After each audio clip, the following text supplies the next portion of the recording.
So hey guys, welcome to my channel. आज हम लोग पढ़ेंगे भाषा और व्याकरण। पहले भाषा देख लेते हैं, भाषा किसे कहते हैं। जिस साधन के द्वारा मानव अपने भावों एवं विचारों को बोलकर अथवा लिखकर प्रकट करता है वह भाषा कहलाती है। मतलब ऐसा कोई साधन जिसके द्वारा मनुष्य अपने मन के भाव एवं विचारों को बोलकर अथवा लिखकर प्रकट करता है दूसरों के सामने, उसे भाषा हम कहते हैं। हमारे भारतवर्ष में अनेक प्रकार की भाषाएं बोली जाती हैं, जिनमें 22 भाषाएं संविधान में प्रमुख है। मतलब हमारे भारतवर्ष में 22 भाषाएं बोली जाती हैं। मतलब 22 भाषाएं प्रमुख हैं हमारे भारत में। तो देखते हैं कौन कौन सी भाषाएं। हिंदी, उर्दू, संस्कृत, पंजाबी, गुजराती, कन्नड़, मलयालम, मराठी, डोगरी, कश्मीरी, उड़िया, बंगला, असमिया, तेलुगु, सिंधी, तमिल, मणिपुरी, कोंकणी, नेपाल, मैथिली, संथाली तथा बोडो। मतलब इतनी सारी भाषाएं हमारे भारत में प्रमुख बोली जाने वाली हैं। 14 सितंबर 1949 को भारत की राष्ट्रभाषा हिंदी घोषित की गई थी। यानी 14 सितंबर को राष्ट्रभाषा के रूप में घोषित की गई थी हिंदी को।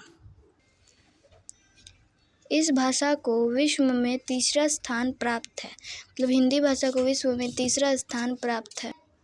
अब हम देखेंगे भाषा के भेद। भाषा के मुख्यतः तीन भेद बताए गए हैं। यानी भाषा के मुख्य 3 भेद बताए गए हैं। कौन कौन से?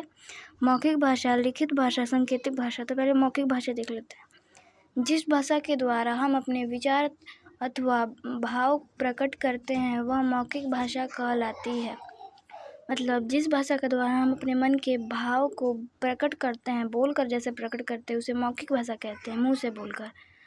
कक्षा में अध्यापक द्वारा छात्रों को पढ़ाने के लिए मुख्यतः इस भाषा का उपयोग किया जाता है। मतलब कक्षा में अध्यापक छात्रों को पढ़ा रहा है तो वो बोलकर छात्रों को पढ़ा रहा है, तो इसलिए मौखिक भाषा का प्रयोग करते हैं।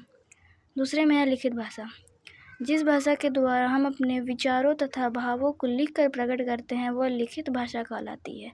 मतलब ऐसा भाषा जिसके सहायता से हम अपने मन के भाव एवं विचारों को लिखकर दूसरों के सामने प्रकट करते हैं, उसे लिखित भाषा कहते हैं।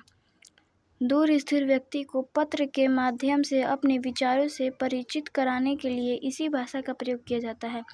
मतलब दूर के किसी इंसान को हम पत्र लिखकर उसके पास पहुंचाते हैं तो उसे लिखित भाषा कहते हैं।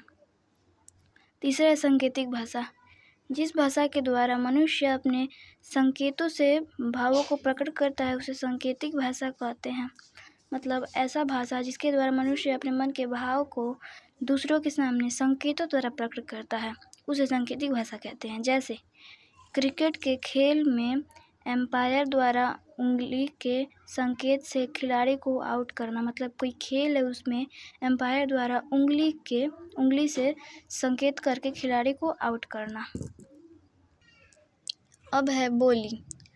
अपने क्षेत्र में बोले जाने वाली स्थानीय भाषा के रूप में हम उस क्षेत्र के बोली के नाम से जानते हैं। मतलब अपने क्षेत्र में बोले जाने वाली स्थानीय भाषा को हम बोली कह सकते हैं। अब है लिपि। ऐसे चिन्ह जिनके संयोग से भाषा को लिखित रूप प्रदान किया जाता है। मतलब ऐसे चिन्ह जिनके संयोग से भाषा का लिखित रूप प्रदान होता है तो उसे हम लिपि कहते हैं। अब देखिए यहाँ पे व्याकरण यानी ग्रामर। व्याकरण किसे कहते हैं? जैसे यहाँ पर है, भाषा संबंधी त्रुटियों का पता लगाने तथा उसे शुद्ध रूप में लिखने अथवा बोलने के लिए व्याकरण का ही बोध होना परमावश्यक है।